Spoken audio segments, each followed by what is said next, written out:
புகழ் அனைத்தும் அல்லாஹ் ஒருவனுக்கே உரித்தாகட்டுமாக. சாந்தியின் ஈரிடமும் கண்மணி நாயகம் முஹம்மது ரசூலுல்லாஹ் ஸல்லல்லாஹு அலைஹி வஸல்லம் அன்னாரின் மீதும், அன்னாருடைய உயர்ந்த குடும்பத்தார் மீதும், தோழர்கள் மீதும், அவர்களை பின்பற்றியவர்கள் மீதும், குறிப்பாக இந்த ஜும்மாவுடைய முன்னாடி இங்கு கூடி நம் அனைவரும் மீதும் இல்லாமல் அல்லாஹ்வுடைய மேலான கிருபை என்றும் தந்தருள் புரிவானாக. கண்ணியமான அல்லாஹ்வின் நல்லடியார்கள், நாம் ஹஜ்ஜினுடைய காலத்திற்கு மிகவும் சமீபமாக இருக்கின்றோம். இன்னும் சில நாட்களில் ஹஜ்ஜுக்காக ஹாஜிகள் பயணத்தை மேற்கொள்ள இருக்கின்றனர்.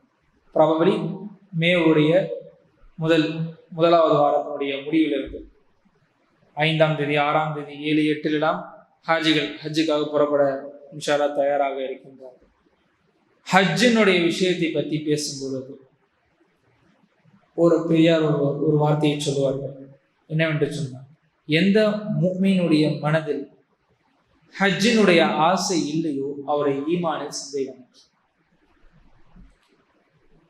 நம்ம எல்லோருக்கும் ஒவ்வொரு ஆசை இருக்கும். என்னுடைய வாழ்க்கையில நான் இதை செஞ்சிடணும், இங்கே போயிடணும், இப்படி ஒன்று பண்ணிடணும், வீடு கட்டிடணும், எல்லாருக்குமே ஒவ்வொரு ஆசை. ஆனால் ஒரு முஃமினுடைய மனதில் நான் ஹஜ்ஜு செஞ்சிடணுன்ற ஒரு ஆசை இல்லை என்று சொன்னால் அவருடைய ஈமானே பலகீனமானது. ஏன் இவ்வளவு பெரிய ஒரு காட்டமான ரொம்ப கடுமையான ஒரு வார்த்தையை சொல்ல வேண்டும் என்று சொன்னால், இஸ்லாம் 5 விஷயங்கள் மீது அடிப்படையாக கொண்டது. இஸ்லாம் என்பது புனியல் இஸ்லாம் அலா ஹம்சின் ஹதீஸே வருகின்றது. இஸ்லாம் என்பது 5 தூண்களை கொண்டது. முதல் ஈமான், அஷ்ஹாதா அஷ்ஹது அல்லா இலாஹ இல்லல்லாஹ்.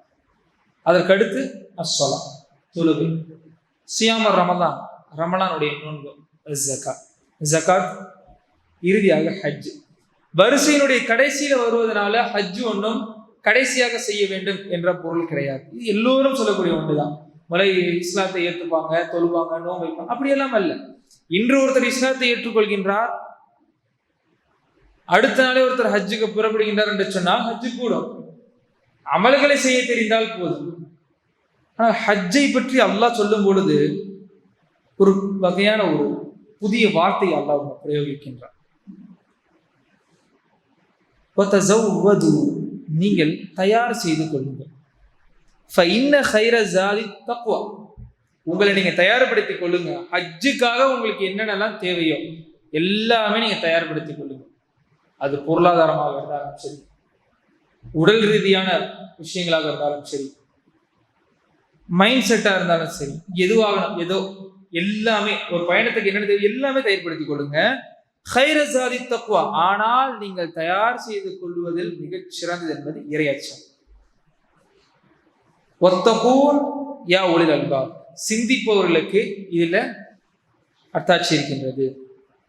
யா உலில் அல்பாப் அப்படின்னா சிந்திப்பவர்கள், உங்களுக்கு நீங்களே சிந்திச்சு ஒரு விஷயத்தை கண்டுபிடிக்கக்கூடியவர்கள், ஒரு விஷயத்தை படித்து அதுல இருந்து தெரிந்து கொள்ளக்கூடியவர்கள், அவங்க தான் யா உலில் அல்பாப். அதை தேடி ஒரு விஷயத்தை அவங்களுக்கு அல்லாஹ் செய்யற ஒரு உபதேசம், கட்டளை என்று பொருள்.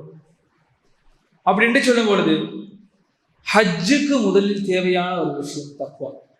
இப்படி ஒரு வார்த்தையை சொன்னோன்னா, யாருடைய உள்ளத்தில் தக்வா இருக்கின்றதோ, அல்லாஹ்னுடைய பயம் இருக்கின்றதோ, அவங்களுக்கு தான் ஹஜ்ஜினுடைய ஆசையே இருக்கும். இல்லைன்னு சொன்னா ஹஜ்ஜை பத்தி அவங்களுக்கு எந்த ஒரு விஷயமா இருக்காது. அவங்க நல்லா இருப்பாங்க. உதாரணத்துக்கு சில பேரை நம்ம பார்க்கலாம், நல்ல பொருளாதார வசதி இருக்கும், அவரே ஒரு 10 பேரை ஹஜ்ஜு செய்ய வைக்கலாம், அந்த அளவுக்கு அவர்கிட்ட பொருளாதார வசதி இருக்கும். ஆனால் அவங்க ஹஜ்ஜு செய்ய போக ஒரு இது இல்லாம அப்படியே இருப்பாங்க. உதாரணத்துக்கு முகலாய அரசர்கள் இந்த நம்மளுடைய இந்த இந்திய மண்ணை சற்றேறக்குறைய ஒரு 800 ஆண்டுகள் ஆண்டு இருக்கின்றார்கள். 800 வருஷம். ஆனால் 800 வருஷத்தில் ஒரு முகலாய அரசர் கூட ஹஜ்ஜு செய்யவில்லை நேரடியாக போய். அதற்கு காரணம் என்னவென்று சொன்னால், அவர்களுக்கு அதற்கு காரணம் சொல்லுவாங்க, ஆட்சியில இதாயிடும். பல காரணங்கள் ஹிஸ்டாரிக்கலாகவே பலர் சொல்றாங்க. ஆட்சியில குழப்பம் ஏற்பட்டு விடும், இந்த மாதிரி ஆயிடும், அந்த மாதிரி ஆயிடும். இதெல்லாம் கொடுத்தது யார்? அல்லாஹ் தான் கொடுத்தான்.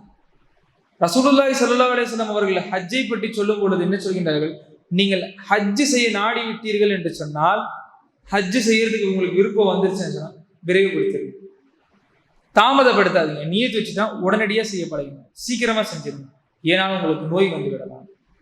இல்லை ஏதாச்சும் ஒரு தடை ஏற்பட்டு விடலாம், ஏதோ ஒரு பிரச்சனை வந்துடலாம்.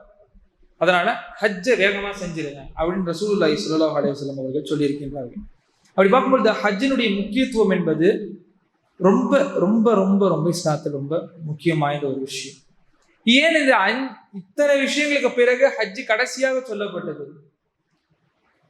ஏன் முதலே ஹஜ் ஷஹாதா வரும் ஹஜ்ஜுன்னு சொல்லியிருக்கலாம், அப்புறம் சலா சொல்லியிருக்கலாம், அதுக்கப்புறம் சியாம் சொல்லியிருக்கலாம், அதுக்கப்புறம் ஜக்காத் சொல்லியிருக்கலாம். ஏன் ஹஜ்ஜு பின்னாடி போனதுக்கு காரணம் என்பது அது வாழ்க்கையினுடைய கடைசியில செய்யணுன்றதுக்கான அர்த்தம் கிடையாது.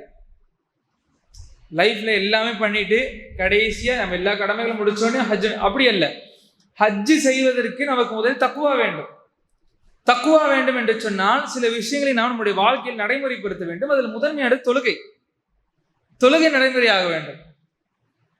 இது நம்மளே இன்னும் சொல்லாத தன்ஹா அனில் ஃபஹ்ஷாய் வல் முன்கர் அல்லாஹ் சொல்லதை போல தொழுகை நம்ம இடத்துல வந்துருச்சுன்னு சொன்னா மானக்கேடான விஷயங்களிலிருந்து நம்ம பாதுகாக்கப்பட்டிருக்கோம்.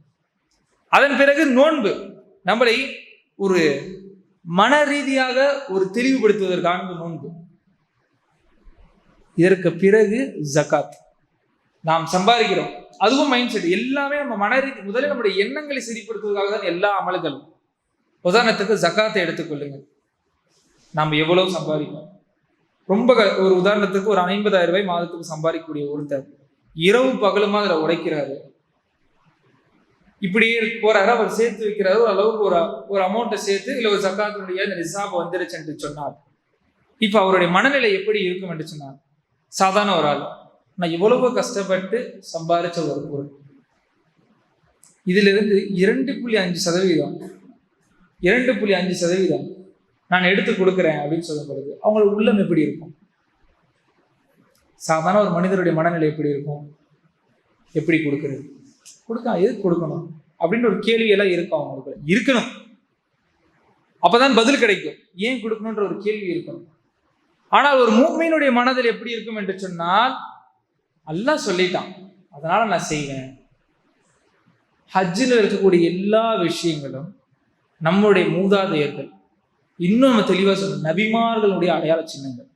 அவர்கள் அல்லாவுக்காக தியாகம் செய்த விஷயங்களை தான் நாம் நினைவுபடுத்துவதற்காகத்தான் ஹஜ்ஜின்ற ஒரு விஷயத்தை நம்ம செய்கின்றோம்.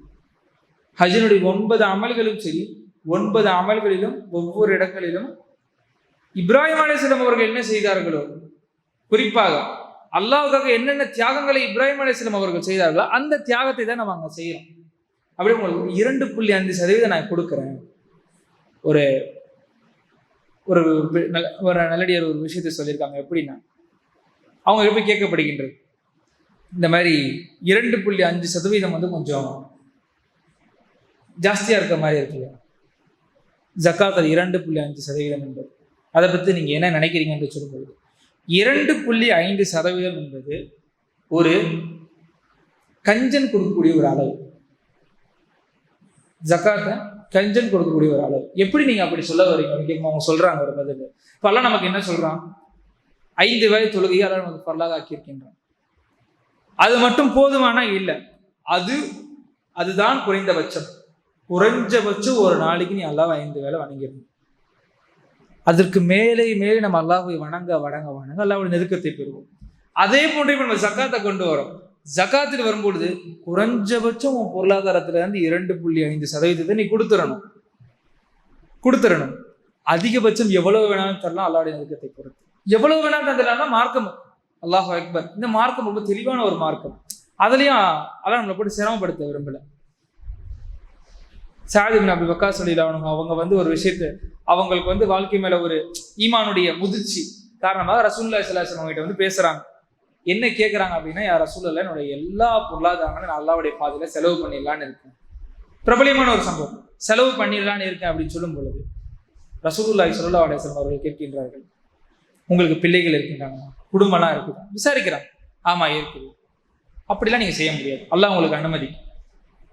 அல்லாஹ் உங்களுக்கு நீங்கள் இல்லை, உங்களுக்கு பிறகு அவங்களுக்கு போய் அது சேர வேண்டும். நீங்கள ஒரு காலம் எனக்கு பிறகு நான் போய் சேரணும் அப்படின்னு சொன்னாலும் நீங்க அப்படியெல்லாம் அல்லாஹ்வுடைய பாதையில கொடுத்துட முடியாது. 3/1 33.34% அதுதான் நீங்க வசியத்து கூட செய்ய முடியும். மீதி உங்க குடும்பத்தாருக்கு அப்படின்ற ஒரு அளவு இஸ்லாத்து தெளிவாக இருக்கின்றது. இந்த எல்லா அமல்களும் செய்து செய்து செய்து தொடர்ச்சியாக ஆக்கி வருட கணக்கில் தொடர்ச்சியாக்கும் பொழுது ஒரு வகையான ஒரு மனநிலையை நாம் அடைவோம். அப்படி அடையும் பொழுது அல்லாஹ்வுடைய அழைப்பு நமக்கு ஹஜ்ஜுக்கு இன்ஷா அல்லாஹ் வரும். இதெல்லாம் மன ரீதியான ஒரு தயாரிப்பாக இருக்க வேண்டும். முஸ்லீம்கள் நினைத்து கொண்டு இருக்கிறாங்க. முஸ்லீம்களை பலரையுமே நம்ம பார்க்கிறோம். காலையில எந்திரிக்கிறாங்க, போறாங்க, வராங்க, வியாபாரம் செய்யறாங்க. ஆனா அந்த ஹெல்த் கான்சியஸ்ன்ற ஒரு விஷயம் முஸ்லிம்களுக்கு மத்தியில குறைவாகவே காணப்படுகின்றது. இஸ்லாம் மட்டும் ஒரு சில விஷயங்களை அவர்களை கடமையாக்கவில்லை என்று சொன்னால் முஸ்லீம் ஹெல்த் கான்சியஸ்ல ரொம்ப மோசமாயிடுவாங்க. என்ன இஸ்லாம் அப்படி செய்தது? அதிலும் தொழுகை பெரிய அளவுல ஒரு வகையான ஒரு வைட் ரோலை பிளே பண்ணி தொழுகை. ஏன் என்று சொன்னா, நம்ம ஒரு வேலைக்கு போறோம், ஒரு ஐடி வேலைக்கு போறாங்க அப்படின்ற பட்சத்துல ஒரு சேர்லயே அப்படியே இருப்பாங்க. இதனால ஏற்படக்கூடிய ஒரு பாதிப்புகள் ரீசெண்டா கூட கேட்கும்போது கூட ஆச்சரியமா இருந்துச்சு. ஒரே சேர்லயே இருப்பாங்க, ஒரே விதமான வேலைகளை செஞ்சுக்கிட்டே இருப்பாங்க. ஒரு எந்திரிச்சு போற ஒரு மொபிலிட்டியா அவங்கள்ட்ட இல்லாம ஒரு வகையான ஒரு சோம்பேறித்தனமாக ஆகி உடல் உறுப்புகள் எந்த ஒரு அதிர்ச்சியான ஒரு சூழ்நிலையை கூட தாங்க முடியாத ஒரு சூழ்நிலை ஆகிடும். ஒரே மாதிரியான ஒரே இடத்துல உட்கார்ந்து ஒரே இடத்துல இருந்து ஒரு வேலை செய்யறதுனால இதன் காரணமாக அதிகமான ஹார்ட் அட்டாக். இப்ப ஐடி ஊழியர்களுக்கும் சரி, இந்த மாதிரி வேலை செய்ய அதிகமான ஹார்ட் அட்டாக் வருது. ஆனால் நம்ம அல்லாஹ் நமக்கு கொடுத்த பெரிய நியாமத் என்பது இந்த தொழுகை. தொழுகையில நம்ம என்ன செய்யறோம்? நிக்கிறோம், ருக்குவுக்கு போறோம், சுஜூதுக்கு போகின்றோம், நம்முடைய உடல்களை நாம் அசைக்கின்றோம்.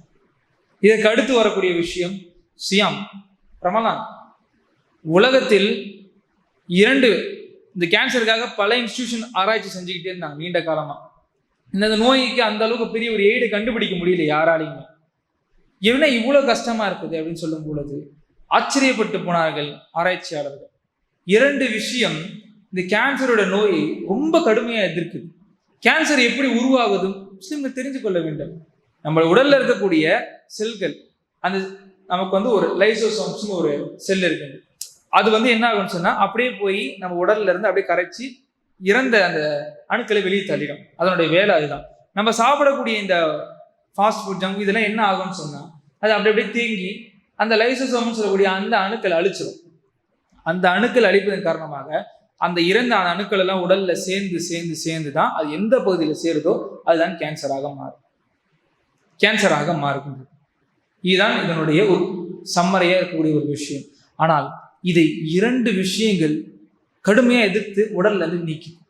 முதல் விஷயம், ரசூலுல்லாஹி ஸல்லல்லாஹு அலைஹி வஸல்லம் அவர்கள் சொன்னார்கள், யார் ஒருவர் கருஞ்சீரகத்தை சாப்பிடுகின்றாரோ மரணத்தை தவிர எல்லா நோய்களையும் குணப்படுத்தும். அதை ஆராய்ச்சி செய்து பார்க்கும்போது தான் தெரிகின்றது, கருஞ்சீரகம் பெரிய அளவில் இந்த கேன்சர் செல்களை அழிக்குது உள்ள. இப்போ வரைக்கும் கேன்சருடைய மருந்துகளுக்கு கருஞ்சீரகத்திலிருந்து தான் எடுக்கிறாங்க அதிகமான மெட்டீரியல். 2வது நோன்பு. நாம எதுக்கு அல்லாஹ் ஒரு மாசம் ஃபுல்லா நோன்பு வைக்கணும்? அதை நம்ம யோசிச்சு பார்க்கலாம். அதெல்லாம் பிரித்து வச்சிருக்கலாம். கொஞ்சம் நமக்கு மாசத்துல இருக்கு, இஸ்லாத்துல இருக்கின்றது. மாதத்தில் 300 நோன்பு வைத்தால் 13, 14, 15 இந்த 3 நோன்புகள் வச்சோன்னு சொன்னா மாசம் ஃபுல்லா நோன்பு வைத்ததா ஆயிடும். திங்கக்கிழமையில நோன்பு வைக்கலாம், ரசூலுல்லாஹ் சுன்னத்தான நோன்புகள். தாவூத் அலைஹிஸ்ஸலாம் வைத்ததை போல ஒரு நாள் விட்டு ஒரு நாள் நோன்பு வைக்கலாம். இதெல்லாம் சுன்னத்தான விஷயங்கள். அல்லாஹ் ஏன் ஃபர்லாக ஒரு மாதத்தை தேர்ந்தெடுக்க வேண்டும் என்று சொன்னால் இதற்கு பின்னால் இப்படி ஒரு காரணமும் இருக்கின்றது. அதை 3ஆக பிரிக்கின்றார்கள். இது சொல்வதற்கான காரணமும் இருக்குது. ஏன் ஹஜ்ஜுக்கான தயாரிப்புன்ற அந்த ஆயத்தை சொல்லும் பொழுது இது அந்த தக்வான்ற விஷயத்துக்கு எப்படி போய் சேருது அப்படின்னு சொல்லும்போது எல்லாம் நாம் தெரிந்து கொள்ள வேண்டும். அந்த 3 பத்துகளாக பிரிக்கின்றார்கள் நோன்பு. முதல் 10 நாட்கள் உடல் சீரமைக்க ஆரம்பிக்கும். நம்ம நோன்பு நோட்ட உடனே ஃபர்ஸ்ட் நாள் நமக்கு எதுவும் தெரியாது, அந்த எக்ஸைட்மெண்ட்ல அப்படியே போயிடுவோம். 2வது நாள் 3வது நாள் அந்த 5, 6 வரும்பொழுது தாகம் ஏற்படும், கடினமான ஒரு சூழ்நிலை ஏற்படும், நமக்கு செட் ஆகாது உடம்பு. அது காரணம் என்னன்னு சொன்னால் அதுக்கு பேர் ஆட்டோபைகி அப்படின்னு சொல்லுவாங்க. ஆட்டோபைகி இது நோபல் பிரைஸ் வாங்கின ஒரு விஷயம். நோபல் பிரைஸ் அடித்தது ஒரு விஞ்ஞானி இந்த விஷயத்தை கண்டுபிடித்து அதை போய் மெடிக்கல் இன்ஸ்டிடியூஷன்ஸ்லாம் கொண்டு போகிறாங்க. கடைசி அதுக்கு நோபல் பிரைஸே அவர் கொடுக்கின்றார்கள். ஆனால் இது ஏற்கனவே 1400 வருஷத்துக்கு முன்னாடி நம்முடைய வாழ்வில் ஒரு பகுதியாக இருக்கிற ஒரு விஷயமா இருக்கு. முதல் 10 நாட்கள் உடல் அப்படியே சீரமைக்கும். 2வது 10 நாட்கள் ஸ்ட்ரக்சர் பண்ண உடம்பு. 3வது 10 நாட்கள்ல நம்மளுடைய உடலில் உள்ள எல்லா உபாதைகளையும் வெளியே தள்ளிடும். என்னென்ன வேஸ்ட்லாம் இருக்குதோ அதனுடைய நோக்கமே அதுதான். உடலில் இருக்கக்கூடிய மன ரீதியான அகம் புறம் இருக்கக்கூடிய எல்லா அசுத்தங்களையும் வெளியே நீக்குவதற்காகத்தான் அல்லாஹ் நமக்கு ரமலானை கொடுத்தான். அதன் பிறகு நாம் தெளிவாக வாழ்வதற்கு, ஹிதாயத்தோடு வாழ்வதற்கு குர்ஆனையும் ரசூலுல்லாஹ்வுடைய வழிமுறையும் அல்லாஹ் கொடுத்தான். இந்த விஷயங்கள் எல்லாம் செய்த பிறகு நாம் ஒரு மனப்பக்குவத்தை அடைவோம். அது நபரை பொறுத்து. சிலர் மிகவும் சீக்கிரமாக அணுகிவிடலாம், ரொம்ப சீக்கிரமா வந்துடலாம். சிலருக்கு டைம் எடுக்கலாம். ஆனால் இது வந்தவுடன் அவங்களுடைய மனதில் ஹஜ்ஜினுடைய ஆசை வந்துவிடும். இது சரியாக இல்லை, இதனுடைய இந்த ப்ராக்ரஸ், இந்த ப்ராசஸ் சரியா இல்லைன்னு சொன்னா ஹஜ்ஜினுடைய ஆசை குறையும். ஹஜ்ஜினுடைய ஆசை ஒரு முஸ்லீமுடைய மனதில் நம்ம சுய பரிசோதனை செஞ்சுக்கணும். எப்படின்னா, நம்முடைய மனசுல ஹஜ்ஜினுடைய ஆசை இருக்குதா? துவாக்கள்லையாவது நம்ம அதை செய்கின்றோமா? ஒரு தேட்டம் இருக்கேன், அப்படி போகணும் வரணும் அப்படின்ற ஒரு விஷயம் இருக்கின்றதா? யோசித்து பார்த்தோம் என்று சொன்னால் நமக்கான விடை கிடைத்துவிடும். இதை சொல்லுவதற்கான காரணம், ஒவ்வொரு முஸ்லீமுடைய மனதிலும் ஹஜ்ஜினுடைய ஆசை இருக்க வேண்டும். இந்த அல்லாவுடைய கிருபையினால இந்தியாவிலிருந்து பல பேர் ஹஜ்ஜு கிளம்புறாங்க. இந்த வருஷம் வெயில் ஜாஸ்தி, எதை பத்தியுமே யாரும் யோசிக்கல. அல்லாஹுடைய பெரிய நியாமத் ஹஜ்ஜுக்கு, ஹஜ் கமிட்டி மூலியமாகவும் சரி, இத்தகைய போர் சூழலிலும் போன 2 வாரங்களுக்கு முன்னாடி வரைக்கும் எனக்கு தெரிந்த ஒரு நபர் போவனா இல்லையான்னு தெரியல, பல வருஷங்களாக அதுக்காக முயற்சி செஞ்சு சேர்த்து வச்சு, காசை சேர்த்து வச்சு பணத்தை கட்டி எல்லாம் இந்த டிக்கெட் வந்துருச்சு. போன வாரம் அவங்களுக்கு டிக்கெட் வந்துருச்சு. ஆனால் அவங்களுக்கு ஒரு பயம், என்னென்ன சொன்னா, போவனான்னு தெரியல, போர் இப்படி இருக்குது, எல்லா டெர்மினலுமே க்ளோஸ் பண்ணி வச்சிருக்காங்க இதுங்க. ஆனால் அல்லாஹ்வுடைய பெரிய கிருபை, இதுக்காகவே அல்லாஹ் எல்லாத்தையுமே சாக்கி இப்போ ஹாஜிகள் உள்ள போகக்கூடிய ஒரு சூழ்நிலை ஏற்பட்டு கொண்டிருக்கின்றது. போறவர்களுக்கு நாம் துவா செய்ய வேண்டும், அவருடைய பயணம் லேசாக இருக்க வேண்டும் என்று. நாம் போக வேண்டும் என்று ஆசையை தாண்டி ஒரு வகையான அடம் இருக்க வேண்டும். அல்லாஹ்விடத்தில் அடம் பிடிக்க வேண்டும். அடம் பிடித்து நாம் அதற்கான சூழ்நிலை தயார் செய்து கொள்ள வேண்டும். ஏன்னு நினைச்சுன்னா, எவ்வளவு பெரிய பணக்காரர்கள், நம்ம முகலாய பேரரசர் சொன்ன இதே மாதிரி உலகத்துல எத்தனையோ பேர் காசு இருந்தும் உடல் ஆரோக்கியம் இருந்தும் ஃப்ரீ டைம் எல்லாம் இருந்தும் ஹஜ்ஜுக்கு போய்க்க மாட்டாங்க. சில பேருக்கு கடமையாகி இருக்கும் ஆனா நசீபாகி இருக்காது, சில பேருக்கு கடமையா இருக்காது ஆனா நசீபாகி இருக்கும். பெரும்பாலும் அப்படிதான். சாதாரண ஒருவர் ஹஜ்ஜுக்கு போயிட்டு வந்துட்டு இருப்பார், பெரிய பொருளாதார பின்னணி இருக்காது, ஆனா அடம், ஆசையை தாண்டி நான் அல்லாஹ்வுக்காக ஹஜ்ஜு செஞ்சுவேன் அப்படின்ற ஒரு அடம் இருக்க வேண்டும் என்று சொல்லுங்க. முதல் குத்பா நிகழ்ச்சி. அல்ஹம்துலில்லாஹ் அல்ஹம்துலில்லாஹி ரப்பில் ஆலமீன் வஸ்ஸலாத்து வஸ்ஸலாமு அலா சய்யிதில் முர்சலீன் நபியினா முஹம்மதின் ஸல்லல்லாஹு அலைஹி வஆலிஹி வஸல்லம். அம்மா பஅத்.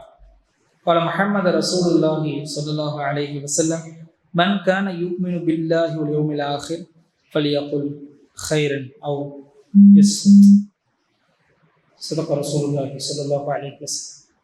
கண்ணியமான சகோதரர்களே, ஹஜ்ஜுக்கு போகக்கூடிய ஹாஜிகள் அவங்க இடத்துல இருக்கக்கூடிய ஒரு சில விஷயங்களை நாம் இந்த இடத்துல பேசணும்னு நினைக்கிறேன்.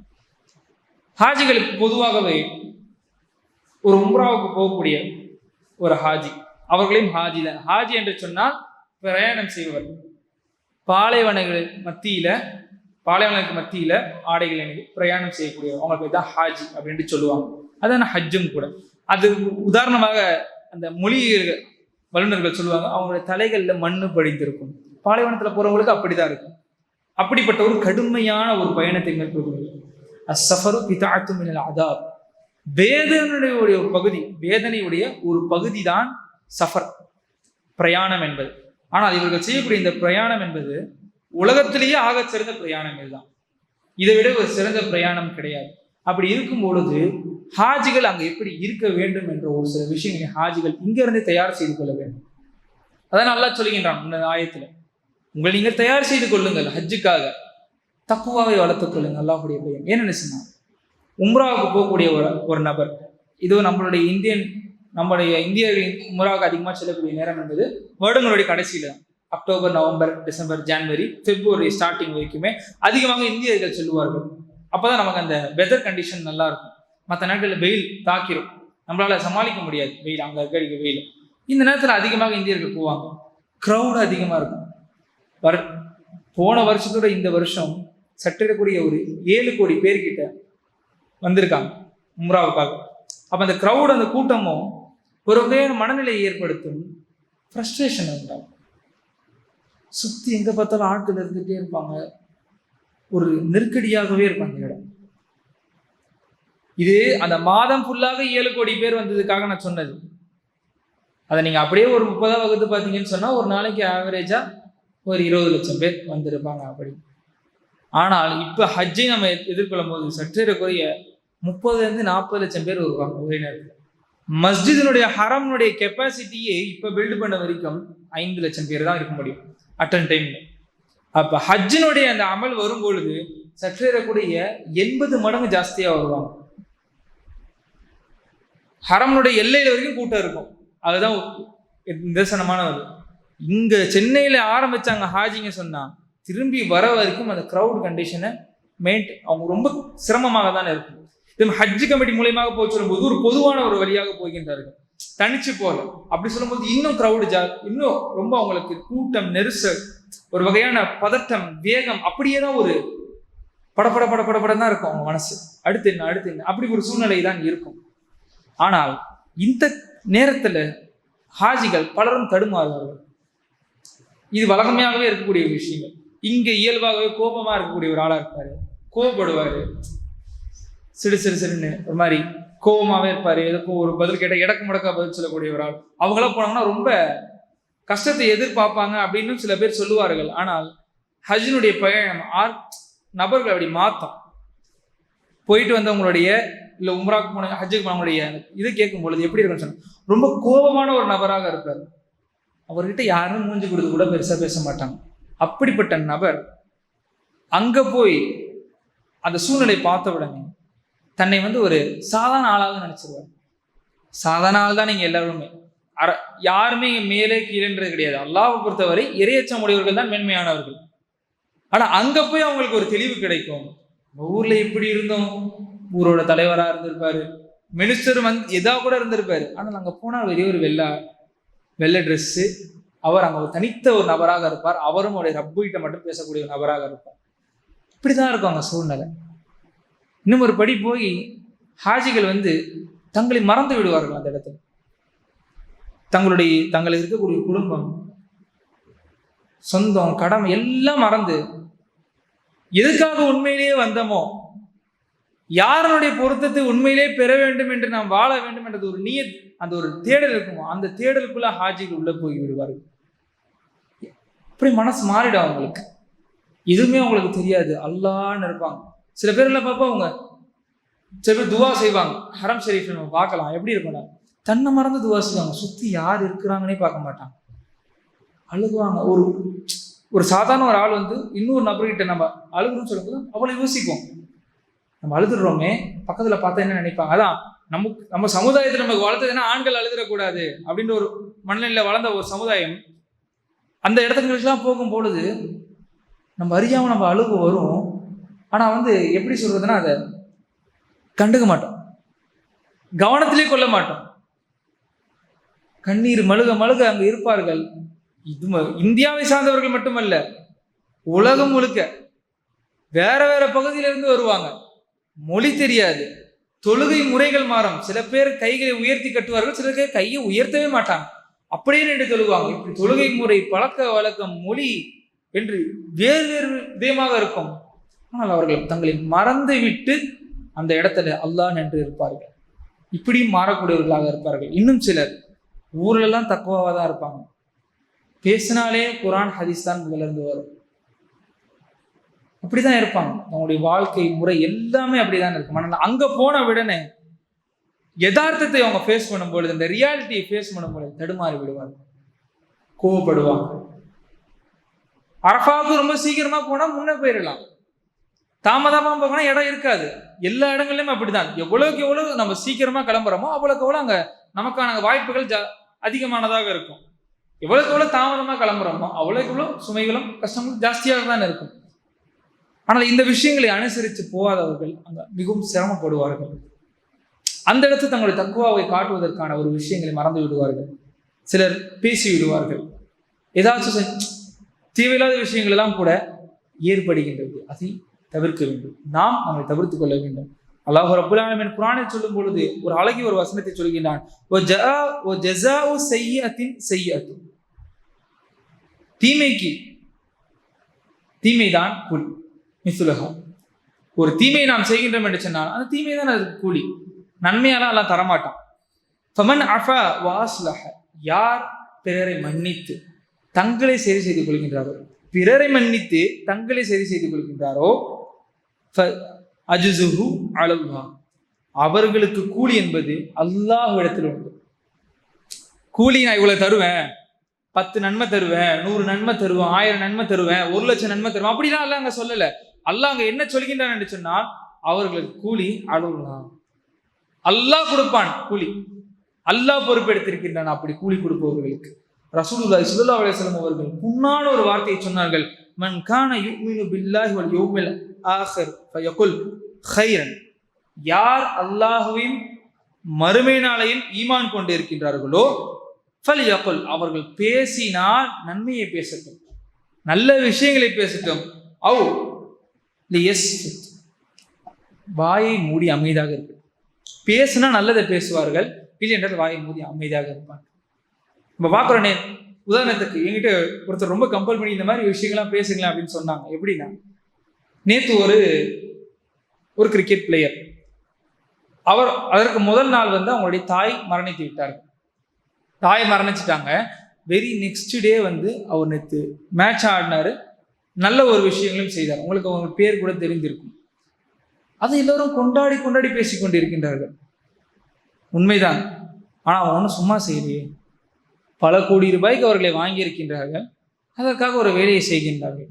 ஆனால் ஒரு மார்க்கம் சம்பந்தப்பட்ட ஒரு செய்தியை நாம் கேட்கின்றோம், அதை பிறரிடத்துல போய் சொல்லும் பொழுது ஒரு தயக்கமும் ஒரு அச்சமும் ஒரு வகையான ஒரு விஷயம் ஏன் வருது?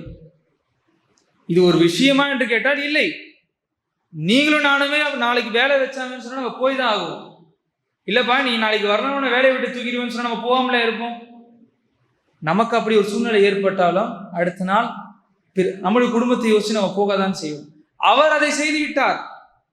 அவர் தன்னுடைய இது லைஃப்ல எப்படி இருந்தாலும் சரி, ஆனால் அவர் இப்படி ஒரு காரியத்தை செய்து விட்டார் என்று பிறரை புகழ்ந்து, பிறரை உயர்த்தி, பிறருடைய விஷயங்களை புகழ்ந்து பேசக்கூடிய ஒரு சமுதாயமாக நாம் இருக்கக்கூடாது. நம்ம அப்படிப்பட்ட சமுதாயம் கிடையாது. இந்த எலெக்ஷன்ஸ்ல நம்ம பார்த்திருப்போம். நேற்று ஜமாத்துல் உலமா ஒரு பக்கம் சொன்னது, அறிஞர் பெருமக்கள் ஒரு பக்கம் சொன்னார்கள், அரசியல் வல்லுநர்கள் ஒரு பக்கம் சொன்னார்கள்.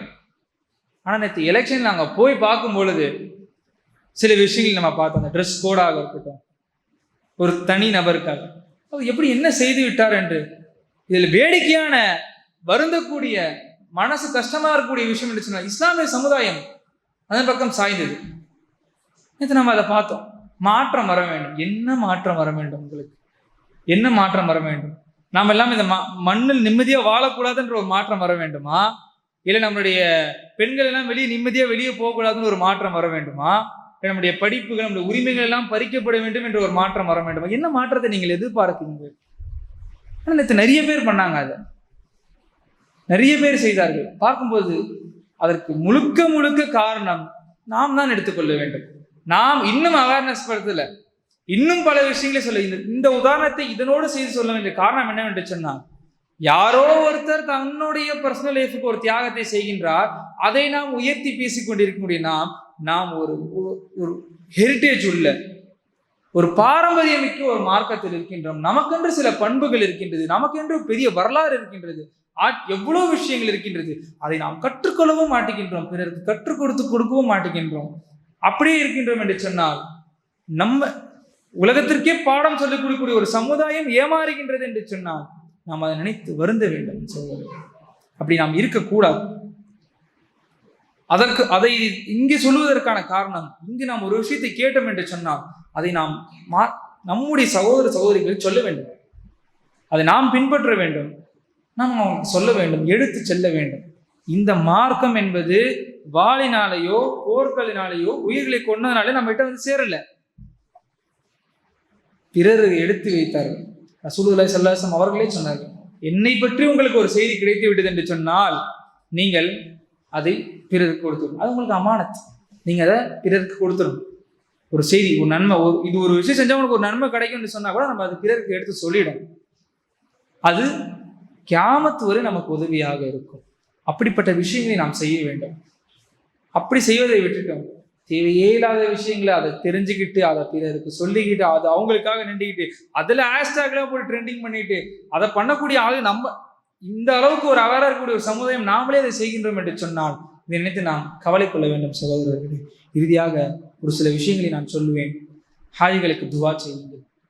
போகக்கூடிய ஹாஜிகளுக்கு அவர்கள் நல்ல முறையில் சென்று நல்ல முறை திரும்ப வேண்டும் என்று துவா செய்யுங்கள். அவருடைய சஃபருடைய விஷயங்களை அல்லாஹ் லேசாக்கி தர வேண்டும் என்று துவா செய்யுங்கள். அங்கே அவர்களுக்கு எந்த ஒரு அவங்ககிட்ட இல்லாத ஒரு தேவைகள் ஏற்பட்டு விடக்கூடாது. அவங்ககிட்ட இருப்பதை கொண்டே அவர்கள் அதில் பூர்த்தியாக வேண்டும்.